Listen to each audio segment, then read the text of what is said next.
A los 16, mi papá me abandonó en una carretera en pleno invierno por contradecirlo. Casi me congelo, pero mi abuelo me rescató.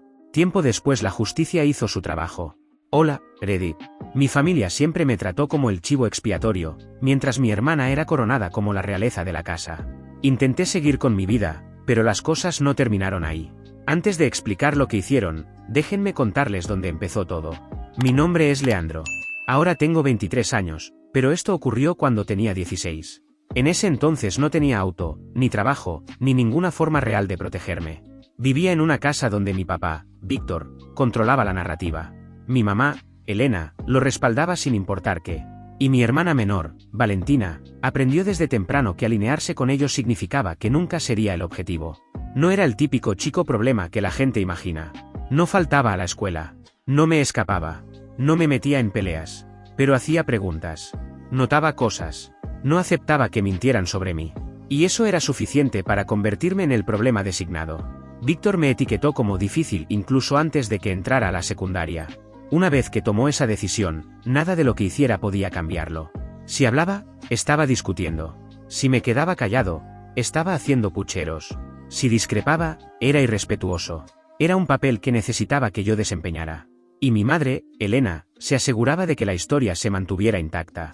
Ella retorcía todo para que Víctor siempre pareciera razonable.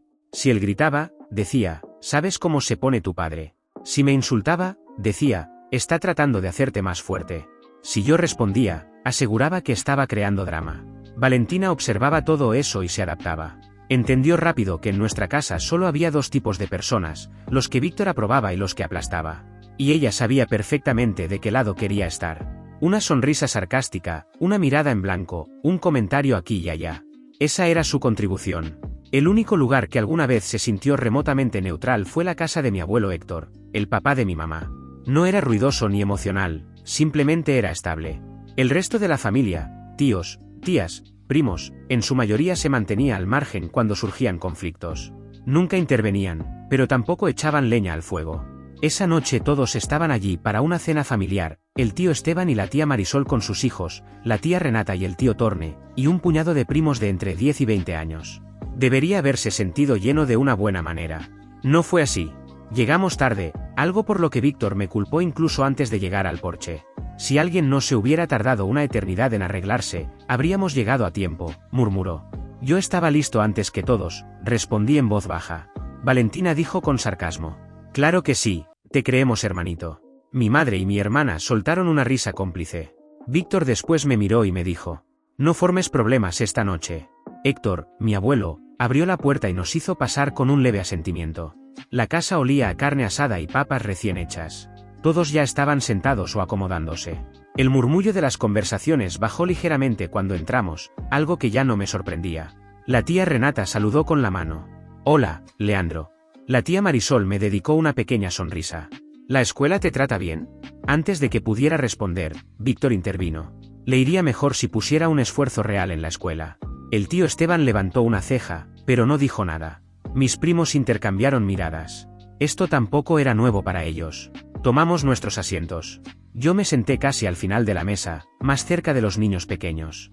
Víctor y Elena se acomodaron cerca de mi abuelo, como siempre. Valentina se sentó con los primos mayores, donde podía fingir que estaba por encima de todo.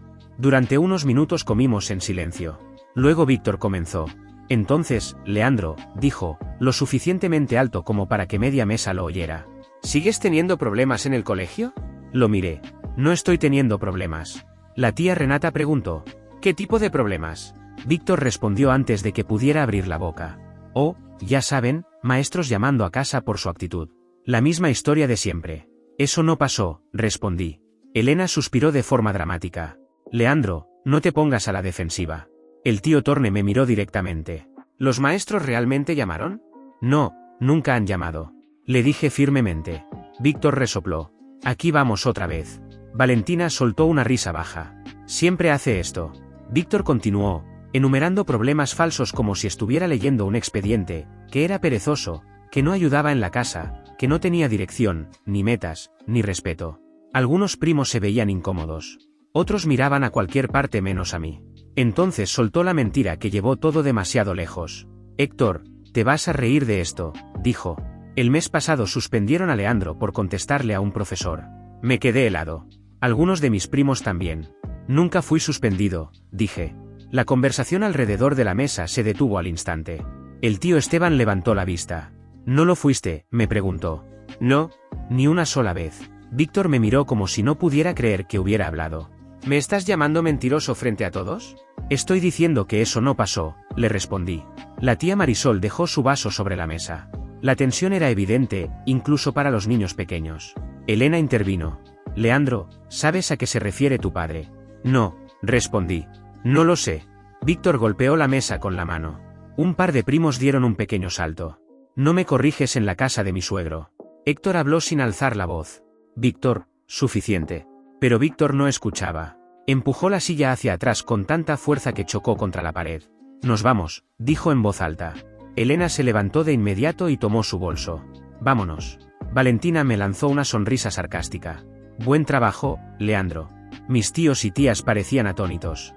Susurraban entre ellos, pero ninguno dijo nada para detenerlo. Héctor nos observó a todos con una expresión que nunca olvidaré. No estaba sorprendido. Estaba preocupado. Caminamos hacia el auto en silencio. El aire frío golpeó con fuerza. Víctor, mi padre, no dijo una palabra mientras nos abrochábamos los cinturones. Encendió el motor y arrancó demasiado rápido. Miré por la ventana. Conocía el patrón. Conocía su humor. Sabía cómo apretaba el volante cuando estaba molesto y planeando algo. No sabía qué iba a hacer, pero sabía que esta vez no sería solo gritos. El trayecto a casa comenzó en un silencio absoluto. No el silencio de gente cansada, sino el pesado, denso, el que se siente como si algo estuviera acumulándose bajo la superficie. La mandíbula de Víctor estaba rígida, agarraba y soltaba el volante como si intentara no explotar otra vez. Las luces de los autos que pasaban iluminaban su rostro por segundos, marcando cada músculo tenso. Yo miraba al frente, inmóvil. Pasaron varios minutos sin que nadie hablara. Finalmente, Elena, mi madre, rompió el silencio. Víctor, no puedes permitir que te hable así frente a toda la familia. Fue humillante. Él no la miró, pero le respondió. Cree que es adulto. Ese es el problema. Te hizo quedar como si no supieras lo que pasa, agregó ella. Y frente a tus suegros, además. Valentina se inclinó hacia adelante desde el asiento trasero. Siempre hace lo mismo. No puede asumir responsabilidad como una persona normal. No dije nada. Sabía que cualquier cosa que dijera sería retorcida y utilizada en su favor. Finalmente, Víctor habló. Quiere actuar como un hombre. Bien. Veremos. Elena asintió, completamente de acuerdo. Necesita una dosis de realidad. Valentina soltó un resoplido. Una dosis bien grande.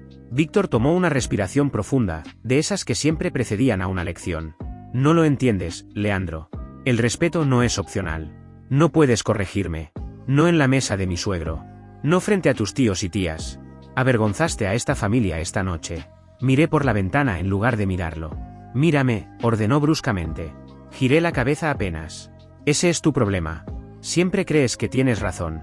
Crees que no tienes que escuchar. Vives bajo mi techo. Comes mi comida.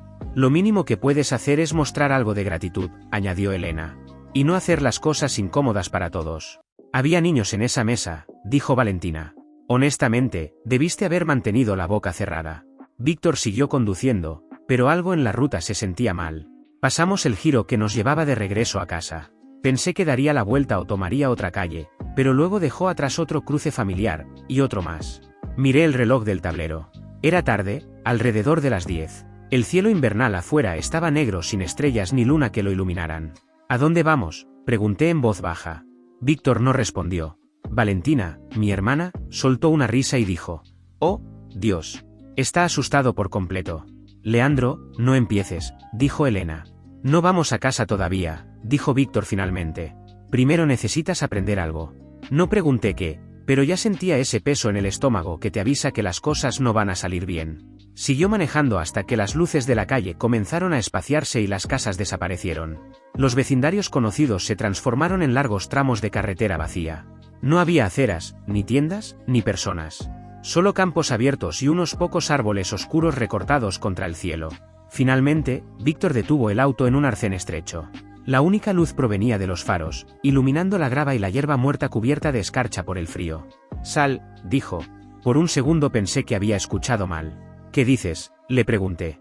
Se giró hacia mí. Su rostro era puro hielo. «Sal del auto». Mi madre no me miró. Permaneció de frente, como si no quisiera formar parte del momento, aunque lo era por completo. Papá, dije en voz baja. Hace frío. Debiste pensar en eso antes de abrir la boca en la cena, me respondió. ¿Quieres actuar como un adulto? Los adultos caminan. Los adultos asumen responsabilidad por lo que hacen.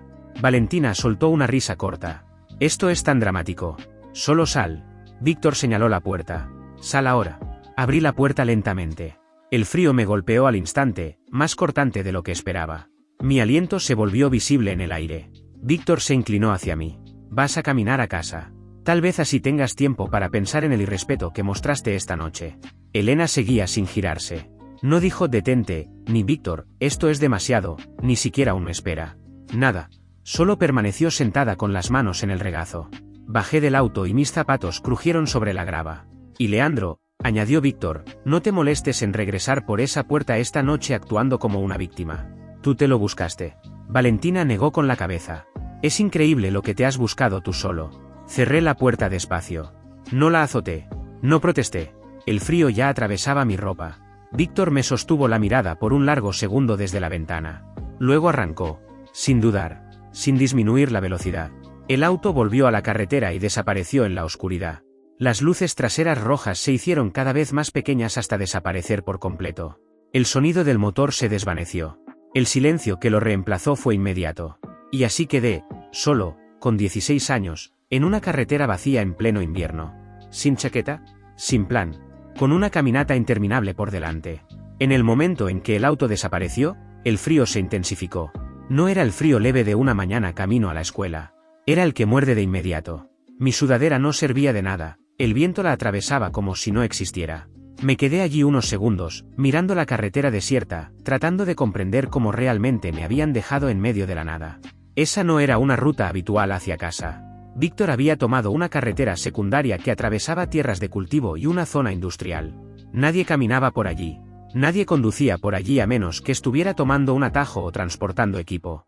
Después del anochecer, la carretera quedaba prácticamente abandonada. Si pasaba un vehículo, era uno cada 20 o 30 minutos.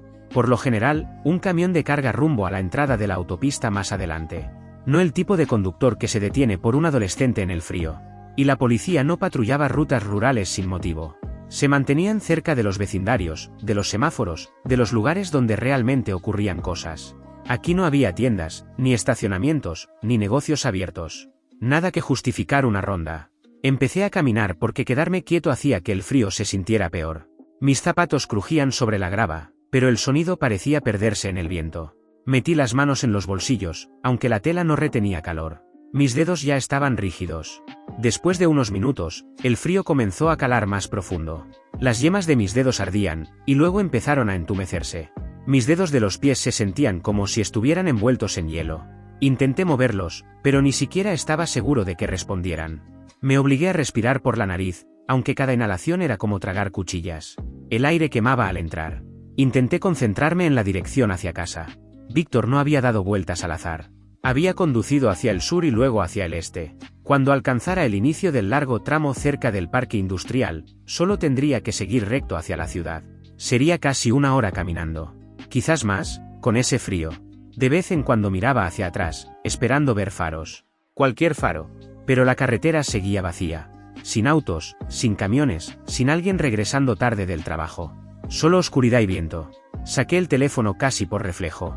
Era el único consuelo que tenía. Presioné el botón. Nada. La pantalla permaneció negra.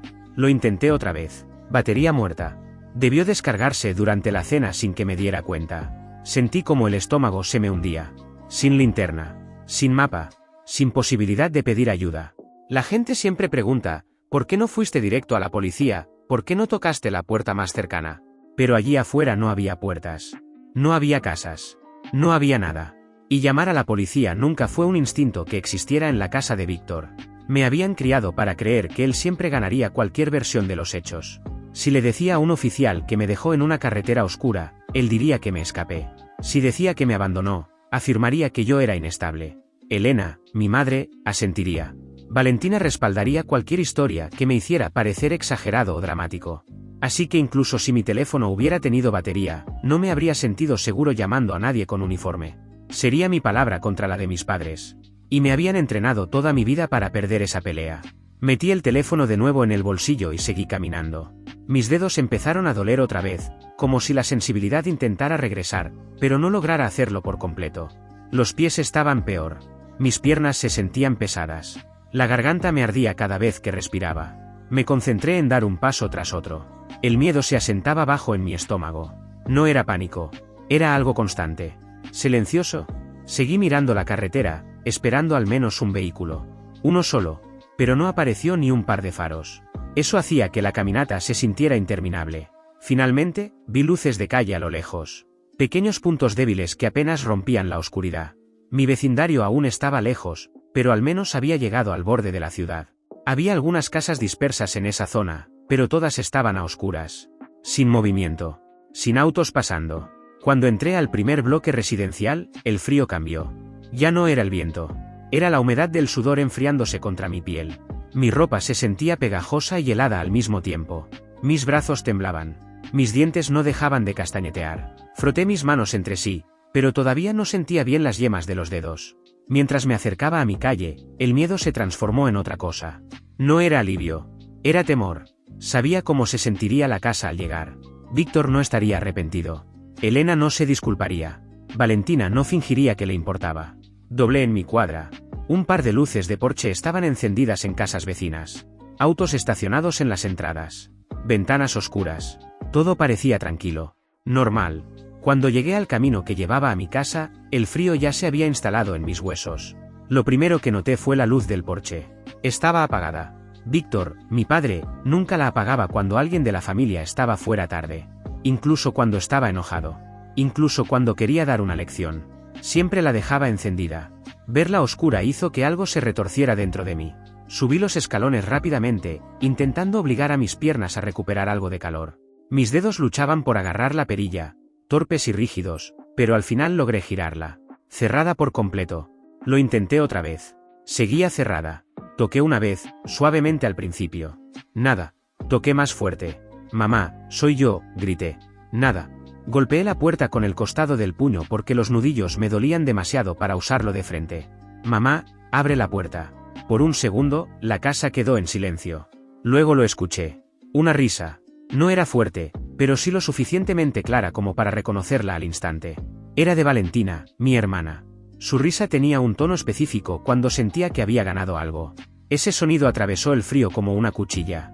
Me aparté de la puerta y fui hacia la ventana más cercana. Ahuequé las manos alrededor de mi rostro para bloquear el reflejo de la luz de la calle. Dentro, la luz del pasillo estaba encendida, pero el resto de la casa estaba a oscuras. Me moví a la segunda ventana, la que daba a la sala de estar. Desde ahí se veía directamente la escalera cuando la luz del pasillo estaba encendida. Las cortinas estaban parcialmente abiertas. Me incliné más y escaneé la habitación. Nadie. Entonces levanté la vista hacia las escaleras. La luz del pasillo se derramaba dentro de una de las habitaciones. Mi habitación. Y en la puerta, sentada cómodamente en mi cama, estaba Valentina. Tenía los auriculares puestos, las piernas cruzadas, desplazándose por mi vieja laptop como si siempre hubiera sido suya. Mis pósters habían desaparecido. Los estantes estaban vacíos. Ropa que no era mía estaba doblada sobre la cómoda. Mi cubrecama había sido reemplazado por uno suyo. Colores brillantes. Almohadas decorativas. Todo distinto. Esa revelación me golpeó más fuerte que el frío. No habían hecho eso en la última hora. Lo habían planeado antes de ir siquiera a la cena. Toqué el vidrio. ¿Valentina? Levantó la vista, me vio, y sonrió. Luego se giró ligeramente y gritó algo hacia el pasillo. No pude oír las palabras, pero reconocí el tono, burlón. Después volvió a reír. Golpeé la ventana con la palma. Abre la puerta. Ninguna reacción. Solo volvió a su pantalla, perfectamente cómoda en el calor mientras yo me congelaba afuera. Regresé a la puerta principal y golpeé más fuerte. Mamá y papá. Me estoy congelando aquí afuera. Un momento después, vi movimiento a través del vidrio esmerilado. Elena, mi madre, apareció al otro lado. Su mano estaba sobre la cerradura. Por un instante esperé, que iba a abrir. Pero no lo hizo. Me miró directamente a través del vidrio. No parecía sorprendida, ni confundida, ni preocupada. Parecía molesta, como si la hubiera interrumpido. Sacudió la cabeza, se dio la vuelta y regresó hacia la sala de estar. Sentí que el pecho se me comprimía. Golpeé la puerta otra vez. Mamá, en serio. Caminé hasta aquí. Me estoy congelando. Entonces escuché la voz de Víctor desde adentro. Su tono atravesaba la puerta aunque estuviera amortiguado. Déjalo aprender. No fue un grito. Fue peor. Fue definitivo. Luego otra risa desde arriba. Miré la puerta, intentando procesar lo que estaba pasando. No solo me estaban ignorando. Me estaban dejando afuera a propósito. Me habían quitado mi habitación antes siquiera de que llegara a casa. Valentina ya estaba instalada allí, como si yo nunca hubiera existido. No estaban esperando a ver si regresaba. Ya habían decidido que ese ya no era mi lugar. El frío se volvió insoportable. Mis dedos apenas respondían. Los pies se sentían como bloques rígidos dentro de los zapatos. Mi respiración era rápida y superficial. Quedarme ahí más tiempo era peligroso. Aún así, lo intenté una última vez. Por favor, solo abran la puerta un minuto. Ayúdenme. Me estoy congelando. No se escuchó nada. Ni pasos. Ni voces. Ni una sola señal de que a alguien dentro le importara. Estaba de pie en pleno invierno, temblando, entumecido. Me alejé de la puerta lentamente. Mi mente no corría. Hacía demasiado frío para eso. Todo se sentía mecánico, como si mi cuerpo estuviera tomando decisiones antes de que mis pensamientos pudieran alcanzarlas. Sabía una cosa con certeza: si no entraba en algún lugar pronto, mi cuerpo empezaría a apagarse. La casa de al lado pertenecía a la señora Navarro, una viuda de unos 60 años que horneaba en exceso y regalaba la mitad de lo que hacía. Era la única adulta en la calle que alguna vez me hablaba sin un tono de juicio. Y en ese momento, era mi única opción. No sabía si estaba despierta. No sabía si respondería. Pero era mi única opción. La señora Navarro no parecía alguien a quien le importara mucho la tecnología, pero después de que alguien intentara forzar su puerta trasera meses atrás, su hijo insistió en instalar una cámara en el timbre. Al principio lo odiaba. Luego empezó a disfrutar poder ver quién estaba afuera sin tener que abrir. Me giré desde mi propia puerta y obligué a mis piernas a bajar los escalones. Cada paso se sentía más pesado que el anterior. El frío volvía todo rígido, torpe. Crucé el césped, subí por su entrada y levanté la mano para tocar. Mis dedos apenas obedecían. Golpeé una vez. El sonido fue demasiado débil. Lo intenté de nuevo, más fuerte. Esta vez se escuchó. No sabía exactamente qué esperaba, solo sabía que no podía quedarme afuera ni un minuto más. Toqué otra vez y me quedé esperando, temblando, deseando que alguien, cualquiera, abriera la puerta. La puerta se abrió. La señora Navarro estaba allí, en bata, con el cabello recogido. Su expresión pasó de confusión a preocupación en menos de un segundo. Sus ojos bajaron de inmediato a mis manos rojas y rígidas, luego a mi rostro. Leandro, ¿qué demonios? Entra ahora. No tenía fuerzas para explicar nada en el porche. Entré y el calor me golpeó con tanta intensidad que por un momento me mareé. Cerró la puerta con rapidez detrás de mí. Dios mío, murmuró mientras me guiaba hacia la sala. Tus manos están heladas. Me sentó en el sofá y tomó una manta tejida del apoyabrazos. La envolvió alrededor de mis hombros sin pedirme permiso. Luego fue a la cocina y regresó con una taza de agua tibia. No está caliente, dijo. Sostén esto. No toques nada muy caliente. Podrías lastimarte la piel. Intenté rodear la taza con los dedos, pero apenas respondían. Ella tomó mis manos con cuidado y las colocó alrededor del vaso, asegurándose de que estuvieran lo suficientemente cerca para sentir el calor sin quemarse. ¿Qué pasó?, preguntó en voz baja. Abrí la boca, pero al principio no salió nada. Mi mandíbula temblaba demasiado. Se sentó frente a mí, en la mesa de centro, inclinándose apenas hacia adelante. No me presionaba, pero tampoco me soltaba. Leandro, dijo con calma. Necesito que me digas qué pasó. Respiré despacio, intentando estabilizarme. Mi papá, mi garganta se cerró. Las palabras no salían en orden. Esperó. Sin interrumpir. Sin adelantarse. Me dejó, logré decir al final. En una carretera, lejos de casa. Sus ojos se enfocaron con intensidad. ¿Por qué haría eso? Porque le contesté en la cena. Dijo que lo avergoncé. No habló de inmediato. Me observó. De verdad me observó, las manos temblorosas, la respiración irregular, la piel enrojecida por el frío. ¿Y no te dejaron entrar?, preguntó finalmente. Miré la taza. Fingieron que no me oían. Su voz bajó aún más. ¿Quién cerró la puerta? Mi mamá. Me sostuvo la mirada un segundo, luego apartó la vista. Apretó los labios. No parecía sorprendida. Parecía furiosa. Pero de una manera contenida. Controlada. Se puso de pie. Vas a llamar a alguien, dijo. No a la policía. No todavía. A alguien que sea seguro. No respondí. Señaló con suavidad el teléfono en la mesa auxiliar. Tómalo. Llama a quien realmente venga por ti. Solo había una persona. Mis manos apenas funcionaban, pero conseguí marcar el número de Héctor, mi abuelo, de memoria. Sonó 2 veces. Hola, me contestó. Intenté hablar, pero la voz se me quebró. Abuelo, soy yo, Leandro. Su tono cambió al instante. ¿Qué está pasando? Tragué saliva. Papá, me dejó lejos de casa. Me dijo que caminara. Hubo una pausa. No era confusión. Era evaluación. ¿Dónde estás ahora? En la casa de la vecina. Caminé hasta casa, y cerraron la puerta. No me dejaron entrar. ¿Estás herido? Tengo frío. Mucho frío. ¿Y tus padres saben que estás afuera? Sí. Otra pausa. Más corta. Más pesada. Voy ahora mismo, dijo. Quédate ahí. No regreses a esa casa. Mi respiración se quebró un poco. Está bien. No colgó enseguida. Escúchame, Leandro. No hiciste nada malo esta noche. ¿Me entiendes? Asentí, aunque él no podía verme. Sí, le respondí. Bien. Llegó pronto. Cuando terminó la llamada, devolví el teléfono con dedos rígidos. La señora Navarro lo tomó con cuidado y lo dejó a un lado. ¿Viene? Preguntó. Sí, asintió. Bien. Tu abuelo es un hombre firme. Se sentó en el sillón cercano. No revoloteaba a mi alrededor. No intentaba distraerme. No me daba sermones sobre lo estresados que pueden estar los padres. Simplemente estaba presente. Cada pocos minutos me preguntaba cómo me sentía, asegurándose de que el entumecimiento no empeorara. Al rato se levantó otra vez, tomó un par de calcetines gruesos de una canasta junto a las escaleras y los dejó a mi lado. Cuando tus pies empiecen a calentarse, póntelos despacio. No te apresures. Asentí. Mis dientes seguían castañeteando, pero ya no con la misma violencia. Los minutos pasaron lentamente, pero ya no de forma insoportable. Por primera vez esa noche, no estaba solo. Ambos estábamos quietos, estables y esperando. El calor de la habitación empezó a asentarse lentamente sobre mí. Aún no podía sentir los dedos de los pies, pero el ardor punzante en las manos comenzaba a disminuir. Entonces, los faros de un vehículo iluminaron la ventana frontal. La señora Navarro se levantó, caminó hasta la puerta y la abrió antes de que Héctor tuviera oportunidad de tocar. Él entró de inmediato, todavía con el abrigo puesto. Sus ojos me buscaron al instante. ¿Qué te hizo?, preguntó en voz baja. No tuve oportunidad de responder. Mi cuerpo se inclinó hacia adelante, no desplomándose, sino soltando algo pesado que había estado sosteniendo por dentro. Héctor se acercó y apoyó una mano firme en mi hombro. Está bien, dijo. Te tengo. Nos vamos. Luego miró a la señora Navarro. Gracias por recibirlo.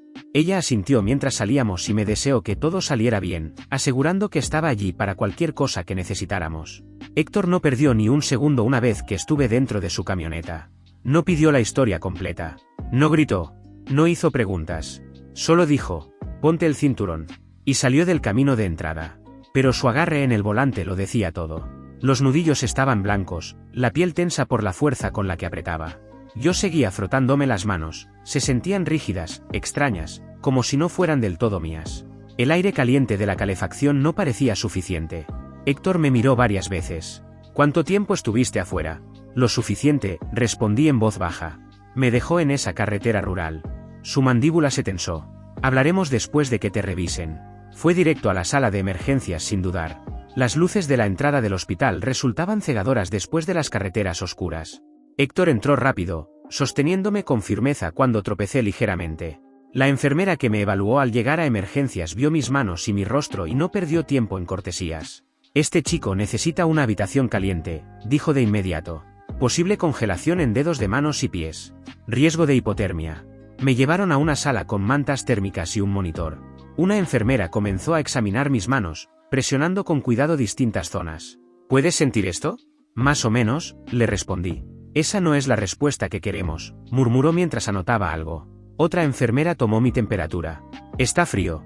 Peligrosamente frío. Héctor permanecía en una esquina, brazos cruzados, observando todo con una ira contenida que nunca le había visto antes. Un médico entró, revisó las notas y luego me miró. ¿Qué ocurrió? ¿Te quedaste varado en algún lugar?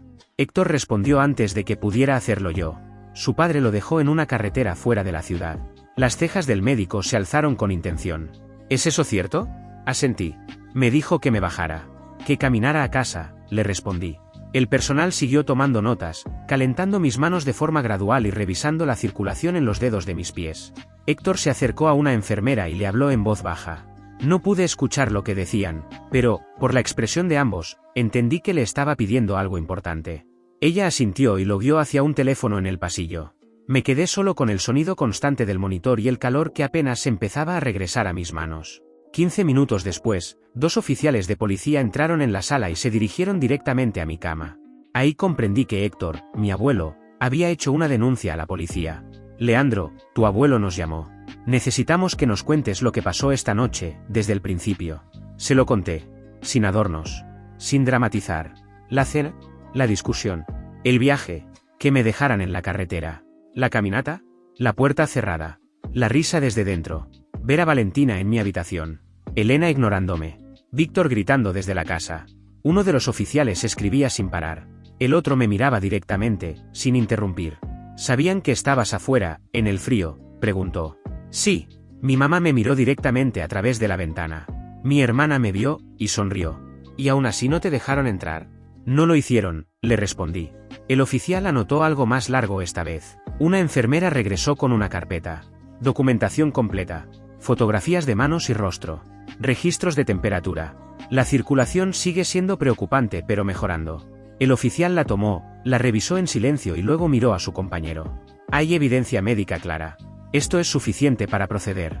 El otro agente llevó a Héctor a un lado. Iremos a la casa esta misma noche. La voz de Héctor fue baja y firme. Me parece bien. No deberían tener oportunidad de manipular nada. Los oficiales intercambiaron algunas palabras más entre ellos, luego se volvieron hacia mí. Héctor ha solicitado formalmente que te quedes bajo su cuidado mientras el caso avanza. Esta noche no regresas a esa casa. Asentí lentamente. Está bien, le respondí. Héctor apoyó una mano en mi hombro. Vienes conmigo. No volverás a poner un pie en esa casa. Uno de los oficiales añadió antes de salir.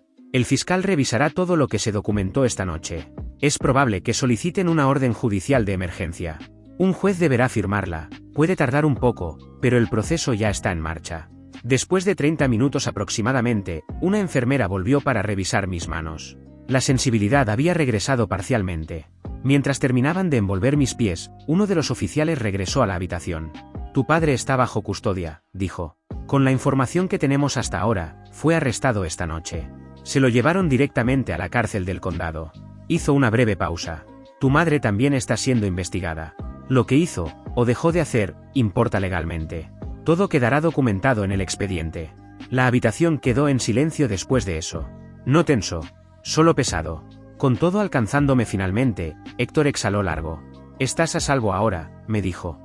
Por primera vez en toda la noche, le creí. Me dejaron en observación toda la noche, hasta la mañana siguiente. Querían asegurarse de que la circulación regresara por completo y de que no hubiera daño permanente ni otras complicaciones. Héctor no se movió de la silla junto a mi cama. Al día siguiente me dieron el alta. No regresé a mi antigua casa. Fui directamente a casa de mi abuelo. Allí pude estar tranquilo mientras el proceso legal contra mi familia seguía su curso. Víctor, mi padre, no volvió a su casa esa noche. Ni al día siguiente. Ni la semana siguiente. Por primera vez en su vida, la historia no era suya para controlar. No podía acorralar a nadie en la cocina. No podía alzar la voz hasta imponerse. No podía retorcer los hechos hasta parecer fuerte y hacerme ver ingrato. Ahora eran personas con placas y portapapeles quienes escribían la historia. Pasó las noches siguientes en la cárcel del condado mientras el caso avanzaba. Fue fichado por abandono y por poner en peligro la vida de otra persona. Palabras que nunca antes habían estado asociadas a su nombre. En los días siguientes, el fiscal revisó los reportes, las notas de la sala de emergencias, las fotografías, las declaraciones. Ahí fue cuando todo se volvió real, no solo en mi cabeza, sino también en papel. Había 2 palabras que jamás imaginé ver juntas en un mismo documento. Delito grave y padre. En la audiencia de cargos, su abogado intentó presentarlo como un malentendido dentro de un hogar estresado. Pero la documentación médica, mi temperatura corporal, la pérdida de circulación, las fotografías de mis manos, desmanteló ese argumento de inmediato. El juez negó la libertad provisional. Las acciones descritas demuestran un claro desprecio por la seguridad de otra persona, dijo. Existe un riesgo real de que el daño se repita. Víctor no miró a nadie cuando se pronunciaron esas palabras. Se quedó mirando al frente, como si no pudiera creer que el sistema no se doblara ante él. Su trabajo se enteró rápidamente. Pueblo pequeño. Noticias rápidas. En cuestión de días, fue puesto en licencia administrativa mientras Recursos Humanos revisaba la situación. No era una condena formal, pero bastó para que la percepción que tenían de él se quebrara. Todos en su departamento lo sabían. Las noticias se propagaron entre vecinos, compañeros de trabajo, familia extendida.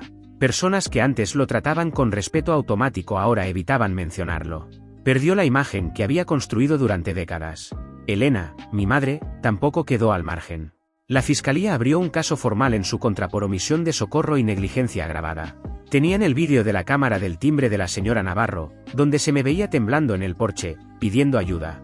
Tenían las notas médicas que indicaban que mi madre me vio a través de la ventana y se alejó.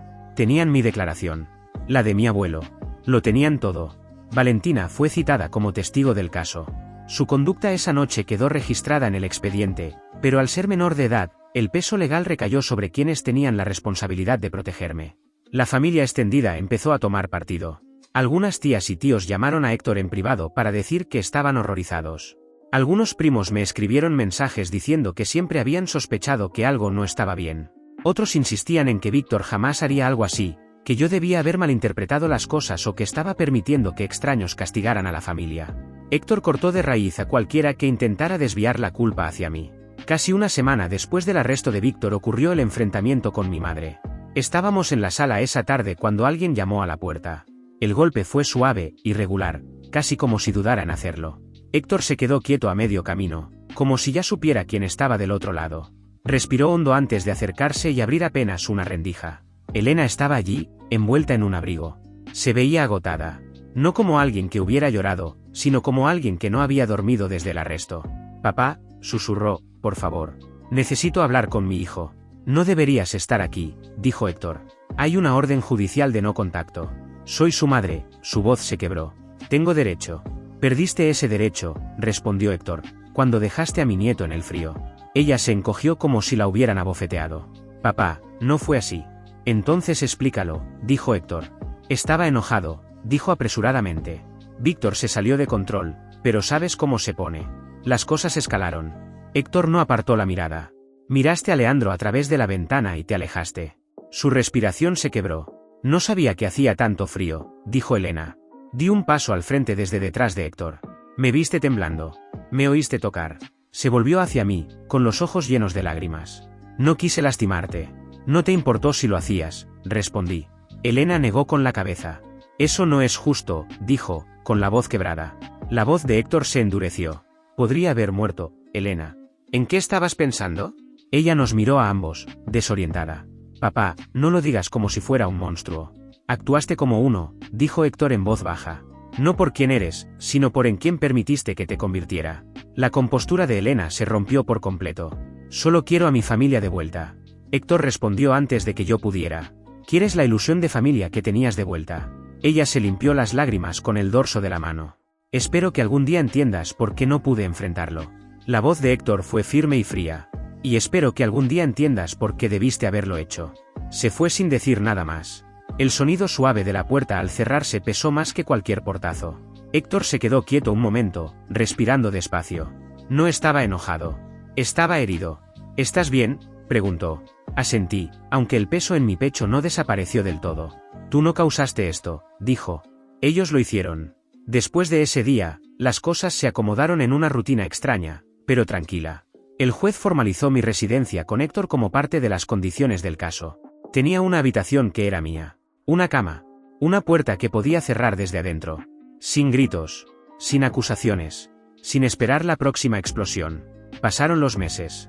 El veredicto de Víctor llegó un martes por la mañana. 5 años de prisión por abandono agravado y poner en peligro la vida de otra persona. El juez fue claro, las pruebas médicas no dejaban espacio para la interpretación. Para entonces, ya lo habían despedido del trabajo. La empresa no esperó al veredicto. En cuanto los cargos fueron formales, lo pusieron en la calle. La imagen que había construido durante décadas, el hombre respetable, el padre de familia, el empleado de confianza, se desmoronó en cuestión de semanas. Elena seguía en proceso legal.